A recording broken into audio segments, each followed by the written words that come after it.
लोकसभा चुनाव का समय करीब आता जा रहा है और इंडिया गठबंधन में सीट शेयरिंग की गुत्थी सुलझने की बजाय उलझती ही जा रही है। उत्तर प्रदेश में समाजवादी पार्टी ने कांग्रेस को 17 सीटों का फाइनल ऑफर दे दिया है। राहुल गांधी की मणिपुर से मुंबई तक भारत जोड़ो न्याय यात्रा उत्तर प्रदेश में ही है और इस यात्रा में सपा मुखिया अखिलेश यादव को भी शामिल होना था।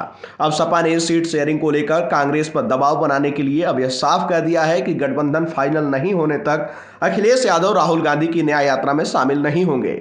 सपा के इस अल्टीमेटम के बाद दोनों दलों के नेताओं के बीच देर रात तक बातचीत चलती रही।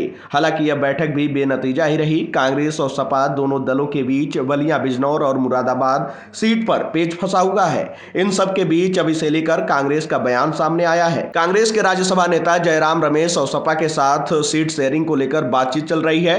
उन्होंने सपा के साथ जारी बातचीत को सकारात्मक बताते हुए कहा कि बातचीत को अंतिम रूप दिया जा रहा है। वहीं जयराम रमेश ने यह भी कहा कि गठबंधन लेन और देन का सवाल होता है। उन्होंने कहा कि हर पार्टी कुछ लेना चाहती है लेकिन बदले में कुछ देना भी पड़ता है। जयराम रमेश ने पिछले 2 दिनों से तल्ख सपा के तेवरों के बीच यह भी दावा किया है कि सपा और कांग्रेस दोनों ही दल गठबंधन को लेकर सकारात्मक हैं। उन्होंने सीटों का मसला जल्द सुलझा लिए जाने का दावा किया।